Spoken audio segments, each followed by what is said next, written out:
Coronavirus, la pandemia. ¿Cuáles son los síntomas? ¿Cómo se transmite? ¿Qué puedo hacer para protegerme y prevenir la propagación de la enfermedad? Nuevo padecimiento que ha encendido las alarmas de los sistemas de salud. Coronavirus, la pandemia.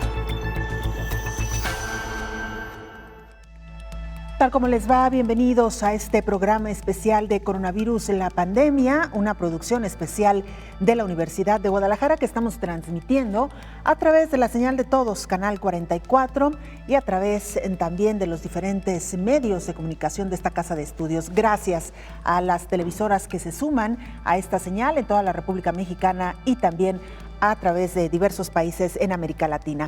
El programa que hemos preparado para usted esta mañana tiene que ver con el tema de las mascotas. ¿Hasta qué punto hoy por hoy las mascotas pueden contraer o no el coronavirus y son o no portadoras también de este virus? ¿Y cómo debería ser la interacción con nuestras mascotas? Más adelante le tendremos la información. También le queremos contar por qué los expertos están sugiriendo una y otra vez lavarse las manos para evitar un contagio. Tendremos la actualización más reciente de casos en varios países del mundo y además Italia se convierte hoy por hoy en el país con más muertes por COVID-19 fuera de China. Hoy estamos amaneciendo en México con todavía 83 casos confirmados de COVID-19, por supuesto una cifra que minuto a minuto se puede actualizar. Vámonos directamente a la información. Actualmente hay 155 países por COVID-19 con 182,000 casos y 7,200 defunciones. El continente americano se encuentra en foco rojo debido al incremento de casos, mientras que en Asia los casos comienzan a disminuir.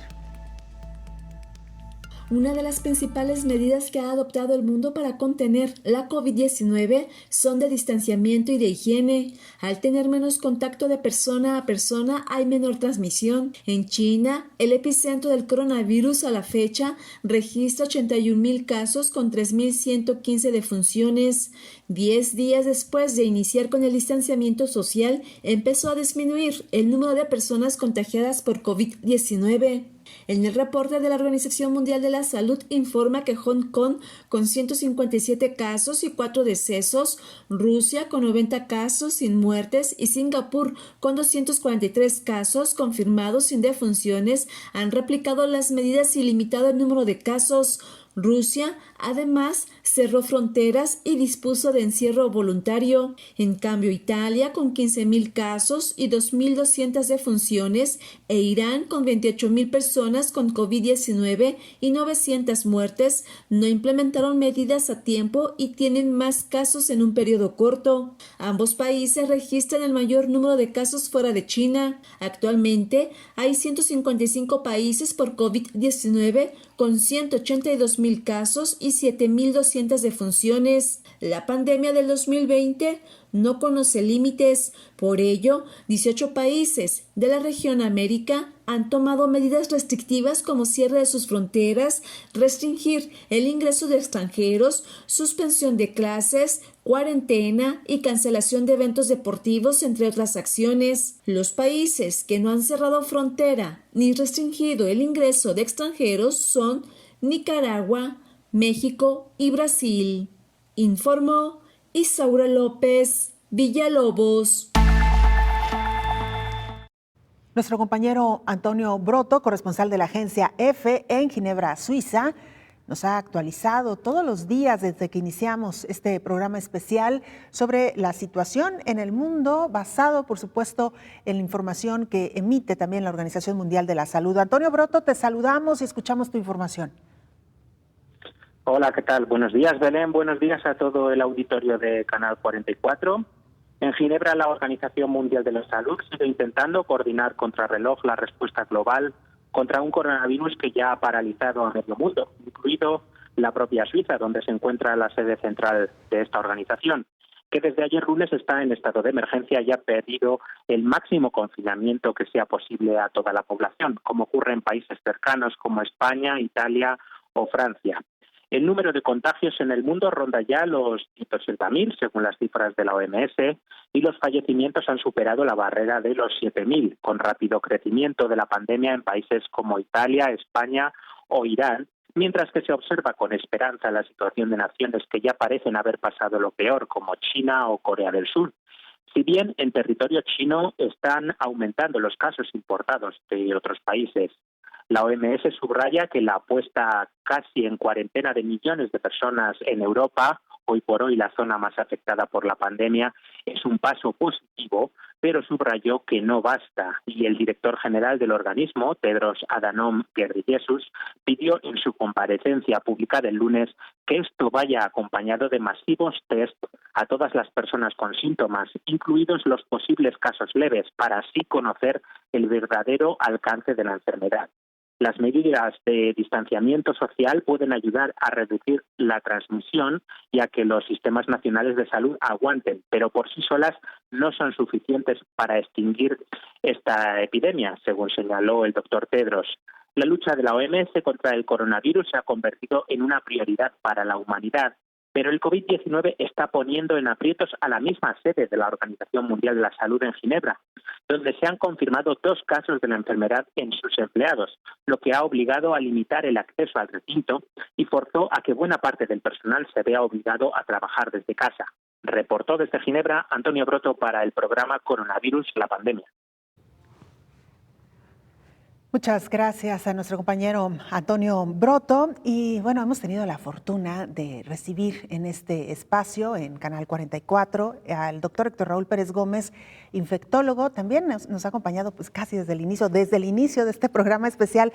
Doctor, bienvenido, buenos días. Muchas gracias, Belén. Buen día a todos. Gracias por acompañarnos. Y ha sido interesante, doctor, ver cómo ha ido evolucionando esta situación desde que hablábamos en el primer programa del primer caso importado para México, un poco las proyecciones que se tenían y también cómo han evolucionado el resto de los países, particularmente en Europa, después de que China daba a conocer esta noticia. Varias semanas después de iniciado esta pandemia en el mundo, doctor, la gente se sigue preguntando cuáles son las medidas restrictivas con base en la situación de cada uno de los países.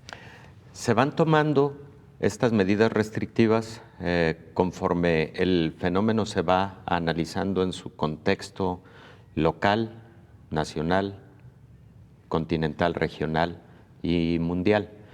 La Organización Mundial de la Salud, al haber dictado pandemia, establece una serie de lineamientos y medidas generales, pero después los países pueden adoptar algunas en particular dependiendo de su propia dinámica social, económica y por supuesto sanitaria. Fue el caso de Estados Unidos, que decidió generar una medida restrictiva radical cuando establece el cierre de los vuelos en uno y otro sentido a Europa y con ello asumen entonces la alta posibilidad de que los casos importados se reduzcan, pero también en algunos estados de la Unión Americana fueron estableciendo emergencia epidemiológica, como el caso de California, y entonces las medidas de confinamiento al domiciliario de la sociedad se convierten en una medida fundamental.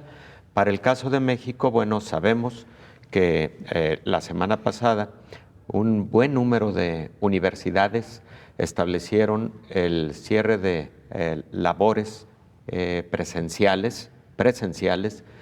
Fue el caso de la propia Universidad de Guadalajara, el TEC de Monterrey, etcétera, y ahí seguramente tuvo que ver algo muy particular de la dinámica de las universidades como la Universidad de Guadalajara.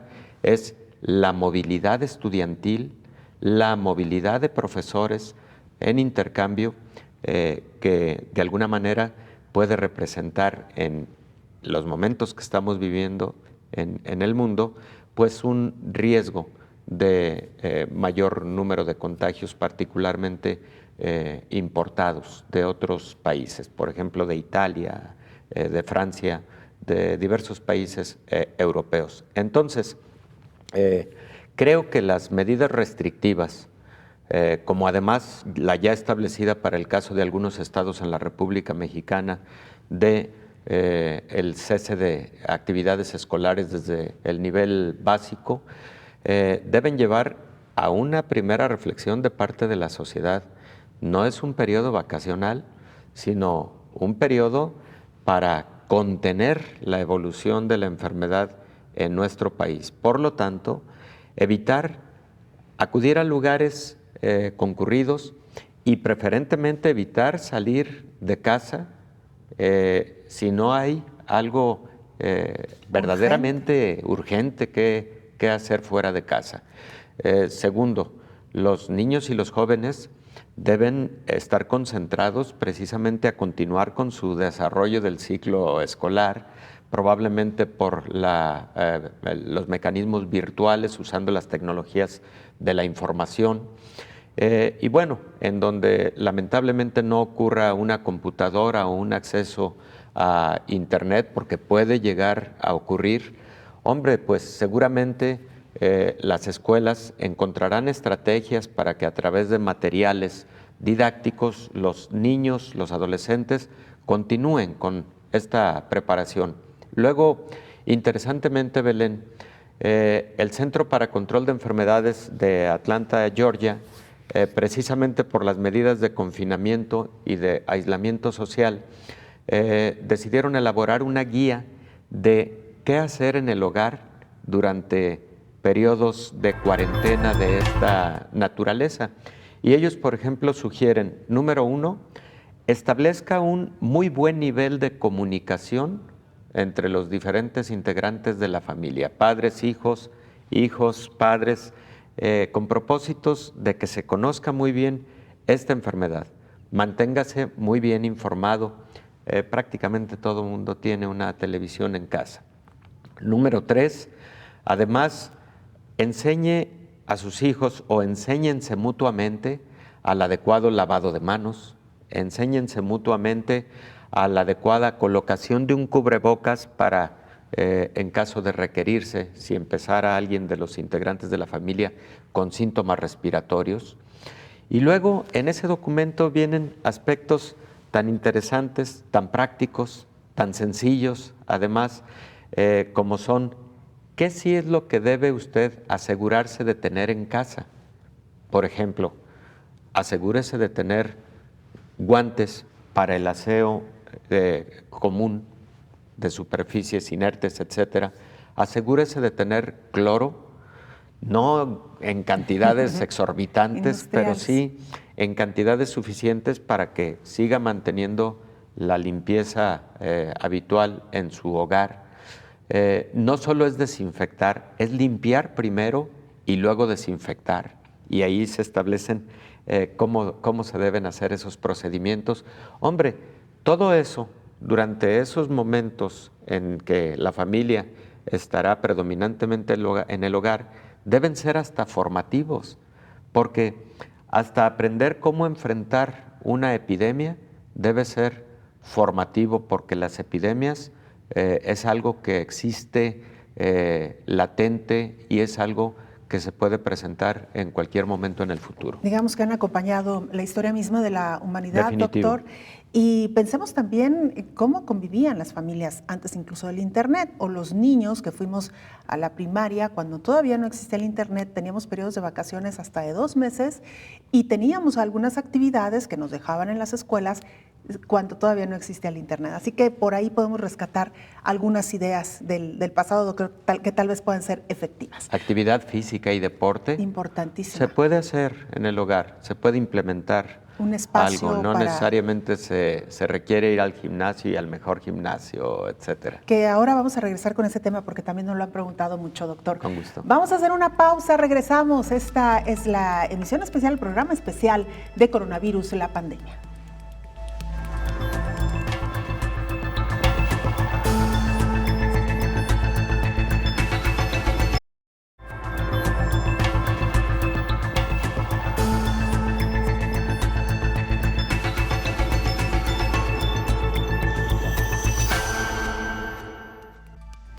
Nos trasladamos a Perú, uno de los países de América Latina que ya registra casos de personas infectadas con este virus. Le actualizamos información de lo que pasa en el país andino. La aparición del coronavirus, llamado de manera más precisa como COVID-19, continúa su rápida expansión por el planeta y ha puesto en alerta máxima a los sistemas de salud en todos los continentes. Millones de personas se encuentran atemorizadas por llegar a contraer el virus, dando pie al pánico y desinformación, siendo imprescindible brindar datos certeros. La presencia del nuevo coronavirus ya ha sido confirmada en 7 países de América Latina, incluyendo al Perú. El jefe de Estado indicó que se trata de un paciente de 25 años que estuvo antes en España, Francia y República Checa. Actualmente permanece aislado bajo supervisión médica. Los síntomas son totalmente parecidos a influenza, no ayudan a diferenciar en general, porque son lo mismo, es dolor de la garganta, es congestión, dolor de cabeza y después signos respiratorios, y algunas personas hacen enfermedad neumónica. Por lo tanto, la clínica no permitiría diferenciar, sino lo importante es dónde estuvo uno y con quién estuvo. El gobierno peruano cuenta con un plan para fortalecer los sistemas de vigilancia, contención y respuesta ante esta enfermedad. Además, ya se activaron los protocolos en aeropuertos, terminales marítimos y terrestres, así como en otros lugares de mayor afluencia de turistas. Todas estas medidas cuentan con el respaldo del Consejo Nacional de Salud y la Organización Panamericana de la Salud. La infección por coronavirus, primero casi no afecta a los niños. No hay ningún niño menor de 15 años que haya fallecido en la China en los 80.000 casos. En segundo lugar, han habido adolescentes entre 15 y 19 años que han fallecido, muy escasos porque son severos inmunodeficientes. En general, esta es una enfermedad que afecta y nos preocupa a las personas mayores de 50 años, especialmente las personas mayores de 60 años. Ahí ellos hacen unas formas clínicas más severas y hacen complicaciones y pueden fallecer. Es clave distinguir los síntomas del virus, cómo se desarrolla y qué medidas de higiene debemos tomar para evitar el contagio. Primero hay que saber cómo uno se contagia. Entonces, no se contagia por el aire que viene, eso es bien importante diferenciar. Uno se contagia por estar a 2 metros o menos de una persona que está eliminando virus a la hora de toser, estornudar. Por lo tanto, ese es el primer riesgo. Y para eso uno, si no le da tiempo, uno puede cubrirse con la mano como normalmente se recomienda para poder reducir la diseminación de lo que uno estornuda. La segunda opción es usar papel, pañuelos de papel que son descartables, de tal manera que uno reduce la chance de contagiar a otra persona protegiendo la nariz. Los únicos que usamos máscaras somos el personal de salud cuando examinamos pacientes, y en segundo lugar cuando las personas tienen un caso confirmado en su casa, porque el 80% van a ir a su casa, no van a estar aislados en los hospitales. Y entonces ahí sí es bien importante que todos los que estén en la casa estén usando máscaras y usando protección. Para protegerse y evitar la propagación de la enfermedad, la OMS recomienda lavarse las manos con agua y jabón. Además, se debe mantener una distancia mínima de 1 metro frente a cualquier persona que estornuda o tose. Es bien importante que también el personal de salud sea protegido. O sea, la población debe ser protegida y deben confiar en los niveles de cómo avanza esto. O sea, si esta es una situación que ahorita no va a progresar mucho, que si en invierno, en junio, va a venir una ola cada vez mayor, discutiremos planes de ese momento. Resaltamos que es una situación que debemos asumir con mucha serenidad, manteniendo la calma y sobre todo continuar con las acciones de prevención. Sigamos los consejos de las entidades competentes sin alarmismos. La peor enfermedad es la desinformación. Gracias a nuestros compañeros peruanos por esta información y también por estas recomendaciones. Le mencionábamos a usted al inicio de este programa, ¿qué pasa con las mascotas? Es algo que constantemente nos han estado preguntando también desde el inicio de este programa especial. ¿Sabe usted si las mascotas se pueden enfermar o no de COVID-19? Esta es la información. Hasta el momento no se tiene evidencia de que perros o gatos puedan enfermarse por el COVID-19.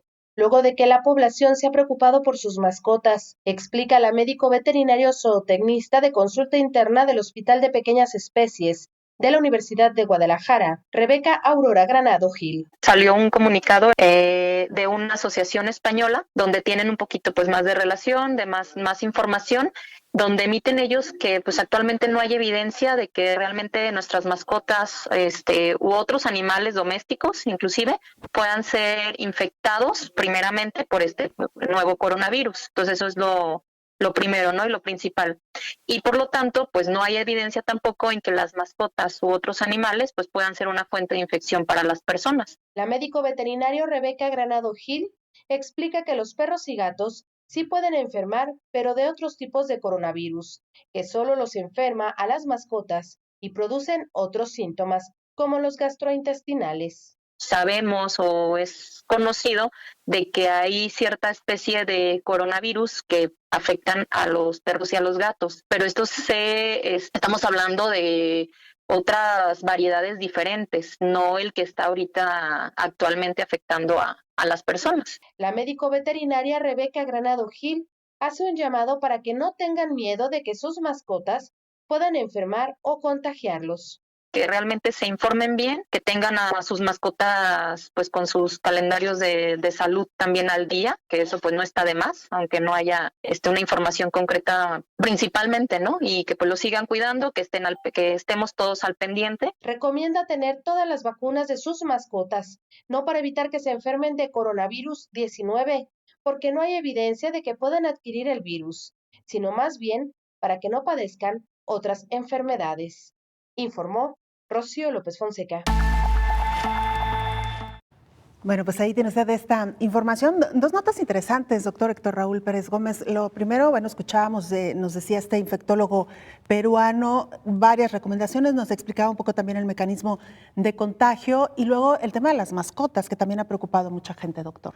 Bueno, es muy importante que se siga estudiando el fenómeno de la posible transmisión a mascotas por la convivencia ya habitual con diferentes especies animales. Además, hay que recordar que si bien no ha habido transmisión aparentemente del humano a las mascotas, lo que hay que recordar es que este nuevo virus causante de COVID-19 sí proviene de especies animales.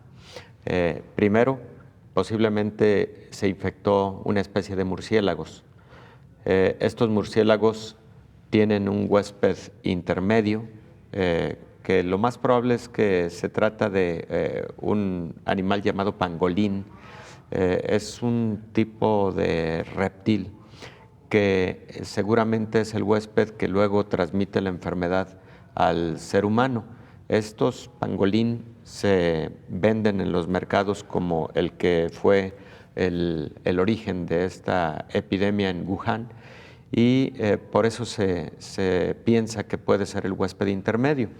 Pero también cuando el caso del MERS, del síndrome respiratorio severo de Medio Oriente, los murciélagos infectaron después a camellos, dromedarios, y luego vino la infección a seres humanos. Pero previo a esto, en la epidemia de SARS, en el 2002, los murciélagos infectaron a una especie felina, a un tipo gato, que es prevalente en China y también en la entonces Unión Soviética o en Rusia. Y a partir de ahí parece haber venido la enfermedad al ser humano. Entonces, varias de las enfermedades por coronavirus son zoonosis, que luego llegan entonces al ser humano, y por eso no está nada mal que se siga investigando la posibilidad de infección a mascotas. Por fortuna no es el caso en este momento. Ahora, doctor, hemos hablado constantemente del cierre de fronteras, de restricciones para moverse de un país a otro, y también la audiencia nos ha preguntado constantemente cuál es el verdadero riesgo en los aeropuertos. Si es el mismo que existe en cualquier otra área de contagio por superficie o lo que ya hemos explicado, por persona a persona con las gotas de saliva. Nos han preguntado también si el aire de las aerolíneas pudiera contaminar a una persona, es decir, exactamente cuál es el riesgo y si es más o menos que en cualquier otra área, doctor. Bueno, evidentemente depende de la procedencia de los vuelos. Por ejemplo, está bien establecido que en este momento un riesgo mayor lo constituyen aquellos vuelos que provienen de estados de la Unión Americana, insisto, como California, como Nueva York, como el Washington, D.C., en donde se ha declarado estado de emergencia epidemiológica. Entonces, por eso incluso en la definición de caso probable en nuestro país se incrementó el número de países cuya procedencia puede representar un mayor riesgo para la transmisión y la importación de la enfermedad a nuestro país. Los Estados Unidos, insisto, cerraron absolutamente vuelos en ambos sentidos con Europa y tomaron esa decisión precisamente por el riesgo que entraña la procedencia de pasajeros de estos lugares de alta transmisión de la enfermedad. Entonces, en respuesta concreta a lo que me estás preguntando, los aeropuertos sí son puntos de mayor riesgo que en el resto de los lugares y, por lo tanto, número uno, en los aeropuertos se deben reforzar todas las medidas de recepción de vuelos para la detección de personas que pudieran venir con sintomatología o que pudieran haber estado en contacto con alguien enfermo y confirmado en el país de donde proviene este vuelo, y ese pasajero debe ponerse en cuarentena inmediata. Y por otro lado, en los aeropuertos pues se debe ser muy eficiente con las medidas de sanitización, de barandales, pasamanos, escaleras eléctricas, áreas de estancia y espera, en fin, en todas las áreas se debe fortalecer las medidas de sanitización. Y lo que hemos venido insistiendo, doctor, una y otra vez, el cuidado personal que cada uno debe de tener y de reforzar independientemente del área en el que se encuentre. Distancia. Metro y medio por lo menos. Muy bien. Doctor, vamos a hacer una pausa, pero regresamos porque todavía hay mucha más información en este programa especial de coronavirus, la pandemia.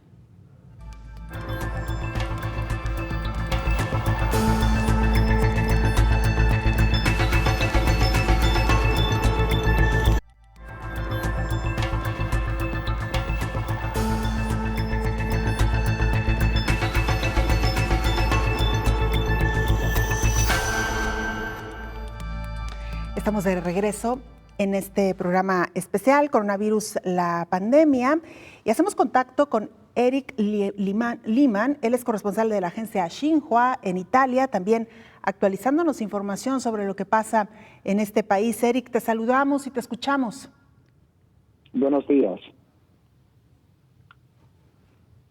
Adelante, Eric, escuchamos tu información. Cuéntanos cuál es la situación en estos momentos en Italia. Bueno, hoy día, desde la semana pasada, que todo el país está cerrado. Antes era solamente en el norte, Milán, Verona, Venecia, esos lugares, pero aquí, desde 8 días ahora, que estamos todos cerrados en casa, aquí casi no se encuentra nadie en la calle y no parece la misma ciudad que era antes. Eric, preguntarte también si estas disposiciones establecidas por el gobierno italiano ya desde hace algunos días del aislamiento total, ¿qué efecto ha tenido entre la población? ¿Tú qué has podido observar? ¿Cuál sería tu percepción en torno a estas disposiciones? Bueno, un poco como en Latinoamérica, los italianos son muy sociales, muy abiertos, y ahora es una cosa que ha cambiado completamente. Yo tengo una perra, por ejemplo, y tenemos que salir de vez en cuando en la calle, Pero cuando encuentro otra gente, hasta si son gente que yo conozco, casi nadie quiere saludar al otro, que todo el mundo tiene su distancia, y es un peso psicológico, y el peso económico es más grande todavía, porque todo el mundo tiene que trabajar de su casa. Ahora la economía italiana está sufriendo mucho, y el trabajo del gobierno es de tratar de tener esos dos factores en cuenta para buscar una manera de terminar esta crisis, al mismo momento de dar un apoyo a la economía para que pueda crecer y sin hacer demasiado daño. Claro. Eric, te pregunto por último, ¿las autoridades han explicado hasta ahora qué sucedió, por qué el número de casos tan elevado en Italia y también la mortandad que hoy por hoy está registrando este país? Eso es una excelente pregunta y nadie sabe. Yo estoy trabajando en ese momento en un artículo sobre ese tema y yo hablo con expertos y dicen que, bueno, el número de casos es tan alto porque Italia está analizando más gente, hasta gente que no tiene síntomas muy fuertes. Pero al mismo momento, ¿por qué tenemos tantos muertos? Italia ahora está en línea para pasar China por el número de muertos al fin de esta semana. Y no se sabe. Puede ser que un factor es el hecho que Italia tiene muchos ancianos, tiene una población que es muy mayor en comparación con el resto de Europa, porque los italianos no tienen niños y el sistema de salud es muy bueno. Entonces Italia tiene como 15,000 gente que tiene más de 100 años, tiene más gente con más de 90 años o más de 80 años como porcentaje que en otras partes del mundo. Y eso también es un factor. Puede ser también que el tipo de coronavirus que está aquí es más fuerte en comparación con el tipo de coronavirus que está en Francia o Alemania o Inglaterra. Pero la respuesta justa es que no sabemos. Es una buena pregunta y no sabemos por qué. Eric Lehmann, corresponsal de la agencia Xinhua en Roma, Italia. Muchas gracias por esta información. Un placer. Buen Gracias.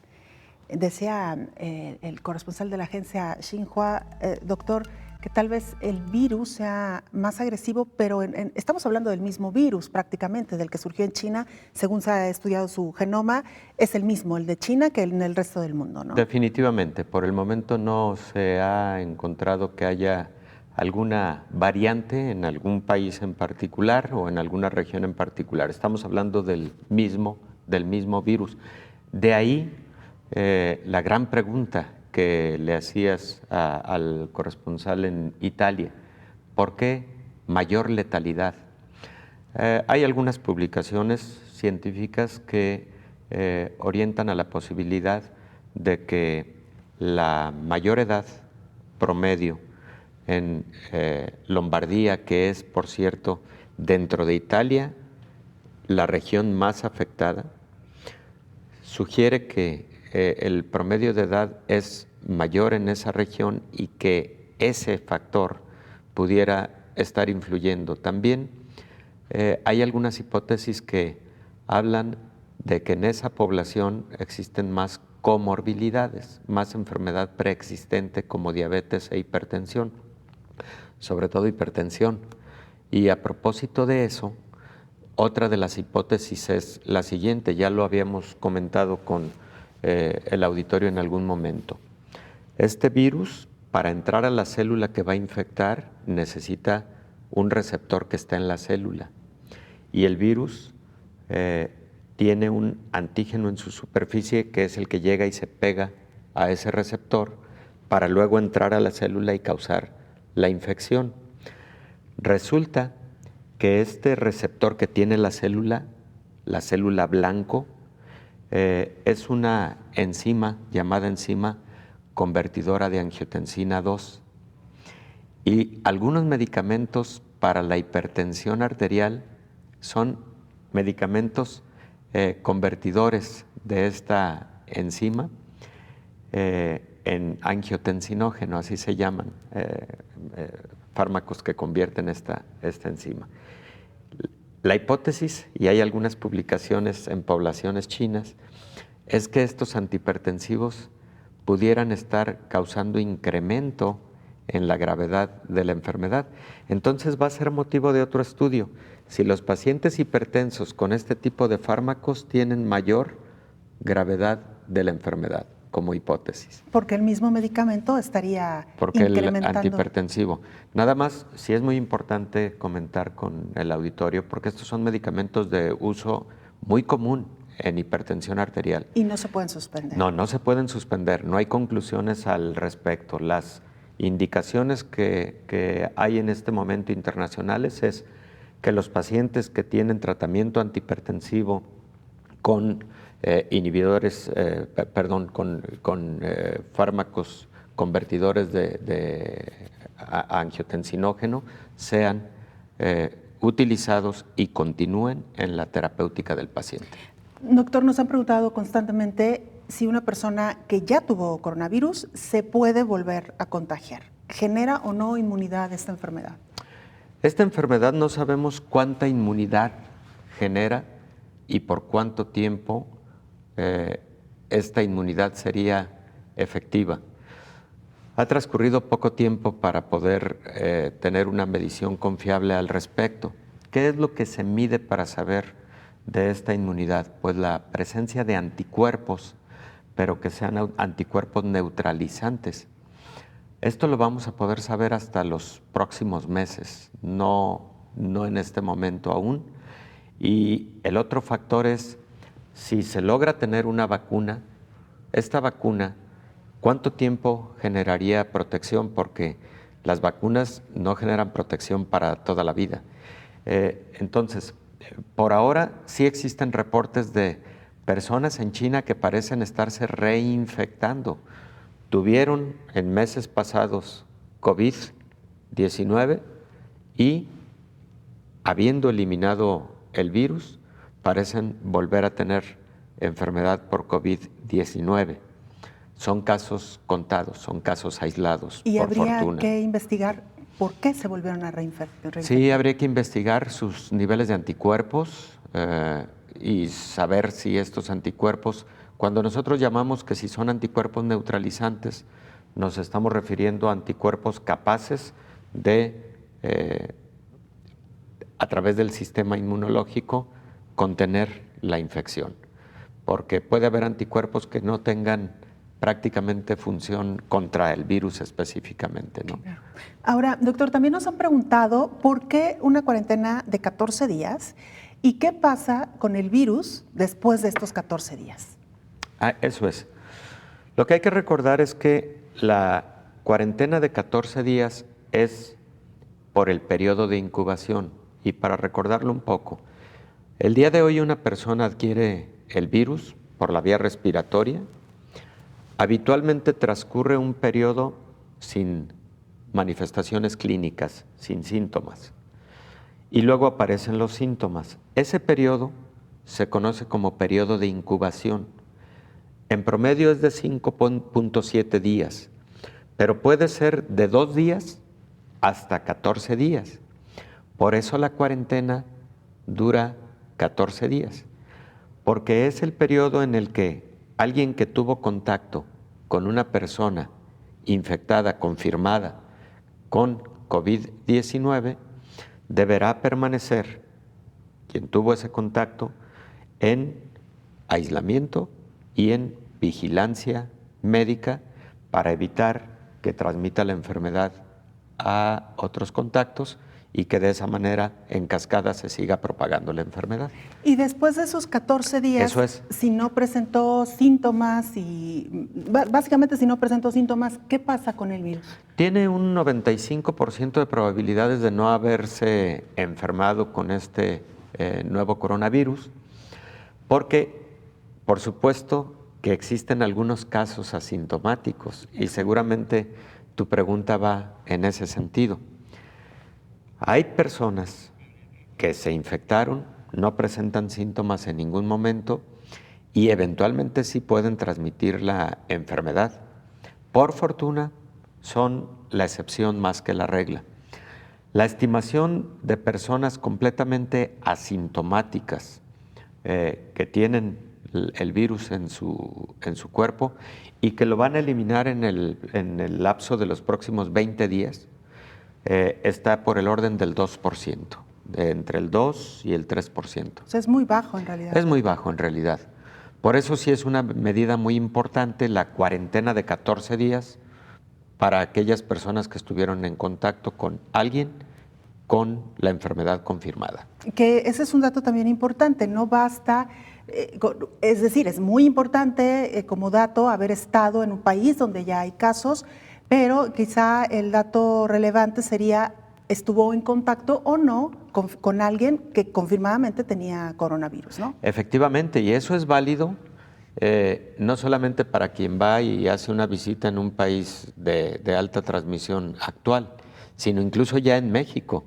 Claro. Ya tenemos 83 casos, entonces en estos momentos lo que se espera que pueda ocurrir en México y es sobre lo que hay que trabajar intensamente es que ahora ocurran los casos de transmisión local, transmisión autóctona, transmisión comunitaria. Que todavía no ocurre, por cierto, en México, ¿verdad? Que todavía no ocurre, por fortuna, pero si mal no recuerdo, existen alrededor de 260 personas que son casos probables o sospechosos en estudio en este momento y muchas de esas 260 personas se encuentran en estos momentos con el antecedente de haber tenido contacto con alguno de estos 83 confirmados ya de México. Muy bien, doctor. Vamos a hacer una pausa, ya la última de este programa, y regresaremos, por supuesto, con mucho más.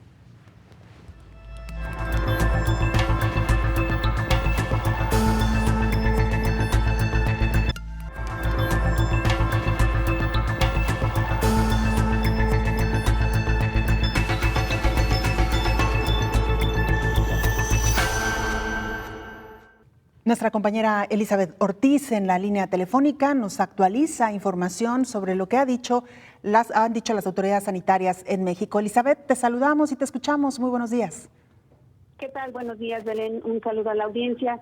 Bueno, esta semana se caracteriza por el cierre de fronteras de distintos países en un esfuerzo por contener el coronavirus. Al menos unos 16 países tomaron esa medida. Italia había comenzado una semana anterior. Luego se unieron países que están en el top 10 del número de contagios como España, Alemania y Francia. También se sumaron Canadá, Chile, Costa Rica, Uruguay, Argentina, Colombia, Guatemala, Perú, Honduras, Haití, Dinamarca y Rusia. En Ecuador, la autoridad fue más allá al decretar un estado de excepción y el toque de queda. Por otra parte, las políticas restrictivas provocaron un incidente entre México y El Salvador. El presidente de ese país, Nayib Bukele, prohibió la entrada de un vuelo de Avianca que iba de México bajo el argumento de que habría 12 personas portadoras del virus a bordo.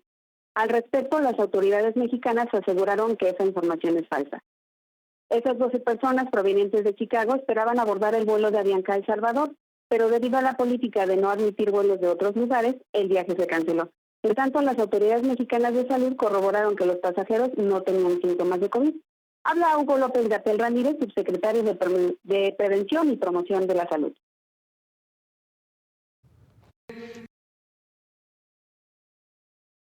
Debido a que ellos viajaban con un cubrebocas, se desató el mal que hemos estado señalando, que es el pánico y la apreciación no racional de los hechos y la confusión. Y de ahí surgió, ignoro quién propagó el rumor, pero finalmente arribó a la Casa de Gobierno en El Salvador y llegó como una noticia completamente distorsionada.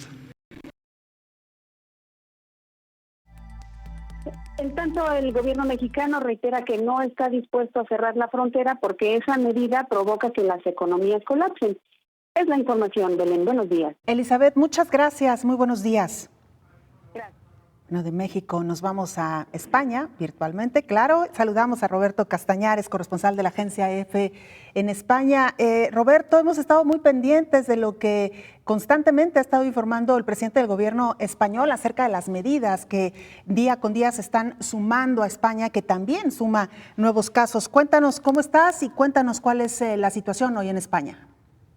¿Qué tal? Muy buenas tardes aquí desde España. Y hace, Belén, unos instantes, como acabas de decir, el presidente del Gobierno, Pedro Sánchez, daba cuenta de las últimas medidas, sobre todo económicas, que ha tomado el Ejecutivo una vez que este martes ya hay más de 11.000 casos confirmados de COVID-19 en nuestro país, en España. Es un 18% más que ayer y son casi ya 500 los fallecidos desde que comenzó la pandemia del coronavirus en España. Madrid sigue siendo la región española más afectada, con un 43% de los casos de todo el país, después de que en los últimos días ha supuesto también más de la mitad de los positivos en toda España, debido a que en otras regiones aumentó la transmisión del virus. Además, los efectivos militares se siguen desplegando por la geografía española para ayudar a aplicar la cuarentena en todos los lugares, y hoy se han incorporado al operativo unidades del Ejército y de la Infantería de Marina. En cuanto a esas medidas que os comentábamos que estaba tomando el Gobierno español para, por un lado, luchar contra la pandemia de coronavirus y, por otro, tratar de limitar los daños económicos que están sufriendo las empresas y los trabajadores en todo el país por las medidas que se tienen que tomar, que llevan a que hoy sea el tercer día de confinamiento en los hogares de todos los ciudadanos, que solo podemos salir a trabajar o a comprar los alimentos de primera necesidad. Pues bien, entre esas medidas que decíamos, el Estado va a poner a disposición de las empresas avales por valor de 100.000 millones de euros, algo así como 120.000 millones de dólares, que permitirán movilizar un total de entre 150.000 y 200.000 millones de euros si se suma la colaboración del sector privado. Los avales forman parte del segundo paquete de medidas que ha aprobado el Ejecutivo por un total, como decimos, de 200.000 millones de euros, que es la mayor movilización de recursos en la historia democrática de España, según ha remarcado el presidente. La idea es que el estado de liquidez, que toda la que necesite el tejido empresarial para solventar los problemas coyunturales derivados de la caída de la actividad y evitar que se deriven también en problemas de solvencia, y también se pueda ayudar a quienes vayan a perder el trabajo de forma temporal. Lo están haciendo ya en algunas empresas durante las próximas semanas y meses. También en su intervención de casi una hora, Pedro Sánchez ha admitido que no hay una forma infalible de actuar contra esta pandemia, que caben errores en la lucha contra el coronavirus con las medidas que se toman a tiempo real, aunque ha subrayado, Belén, que ahora es el momento de la unidad y que en todo caso ya habrá tiempo para evaluar la gestión de esta crisis. Importantísimo este apoyo económico que vienen de los gobiernos, hoy anunciado en el caso específico de España, y preguntarte muy brevemente cuál es el ambiente en las calles, sobre todo acercándose el periodo de Semana Santa y Pascua, que son periodos importantísimos para España en materia de turismo, Roberto. Pues son importantísimos. De hecho, estos días que vivimos ahora mismo son los días grandes habitualmente de las fallas de Valencia, que ya tuvieron que suspenderse, aunque están en las calles de la capital del Levante español. Están los monumentos falleros a medio construir, porque se suspendieron cuando estaban instalándose. Están ahí, todavía no se sabe qué hacer con ellos, si quemarlos, como se suele hacer habitualmente, o intentar situarlos en otro lugar. El día 19 de marzo es el día en que se produce esa crema. También, en cuanto a la Semana Santa, se ha suspendido la más famosa y multitudinaria de España, que es la de Sevilla. Faltan unas semanas todavía para llegar a esas fechas, pero en Sevilla ya se ha tomado esa decisión, y también en otros lugares donde al ambiente religioso también se suma el festivo, en esas festividades, en esos días de la Semana Santa, pues también la Iglesia Católica ya ha anunciado en muchos casos que no van a tener lugar las tradicionales procesiones en las cuales se acumulan miles de personas. Por lo demás, en las calles de España hay tranquilidad en general, apenas informan de incidentes las autoridades policiales. La gente se lo está tomando con calma, y si paseas por Madrid, pasear no, pero si circulas por Madrid en estos días, camino del trabajo, sí puedes ver cómo hay muy poquitas personas por la calle, lo justo, gente que va a hacer lo que decimos, a comprar los productos de primera necesidad, sacan a sus mascotas también unos instantes para que puedan hacer sus necesidades, los perros en los lugares habilitados y poco más, porque no se permite ni hacer deporte ni nada más. La gente, los primeros días, sobre todo el domingo, se lo tomó con mucho humor en las redes sociales. Todavía estamos en ese ámbito, pero bueno, va tomando conciencia de que los días pasan y que el confinamiento no solamente puede tener lugar estos 15 días inicialmente previstos, sino que puede aumentar todavía algunas semanas más. Y comenzará también probablemente a pasar factura en el ánimo de los ciudadanos conforme avancen estos días de confinamiento. Muchísimas gracias, Roberto. Un saludo hasta Madrid, España. Pues muchísimas gracias, Belén, y hasta la próxima. Es Roberto Castañares, corresponsal de la agencia EFE en Madrid, España. Doctor, casi nos vamos. Muy brevemente, las medidas que se han estado instaurando en cada uno de los países, nos pregunta la gente, ¿es mejor ponerlas todas de un jalón o paulatinamente? Paulatinamente, porque no es lo mismo en cada país y porque lo que debe advertirse es cómo viene el fenómeno, en qué momento puede hacer más riesgo para una región o para un país, porque si, por ejemplo, en un país en donde no existen casos, ni siquiera importados, se cierran fronteras, se cierra absolutamente todo y se genera un aislamiento social con mucha anticipación, pues en ese país las consecuencias pueden ser también de orden económico. Claro. Pero en cambio, por eso se han establecido escenarios por parte de la Organización Mundial de la Salud. Si ocurre esto, hay que hacer esto. Paso 1. Paso 2, paso 3. Etapa 1, etapa 2. Exactamente. Y a cada etapa le corresponde una acción. Primero distanciamiento, después aislamiento social y confinamiento, y después las medidas de mitigación. Ese es el orden en el que se va trabajando. Doctor Héctor Raúl Pérez Gómez, infectólogo, muchas gracias por habernos acompañado. Gracias, como siempre, Belén. un gusto compartir con ustedes este gusto. espacio. Nosotros nos vamos. Mañana tiene una cita con nosotros en punto de las 9 de la mañana. Coronavirus, la pandemia. ¿Cuáles son los síntomas? ¿Cómo se transmite? ¿Qué puedo hacer para protegerme y prevenir la propagación de la enfermedad? Nuevo padecimiento que ha encendido las alarmas de los sistemas de salud. Coronavirus, la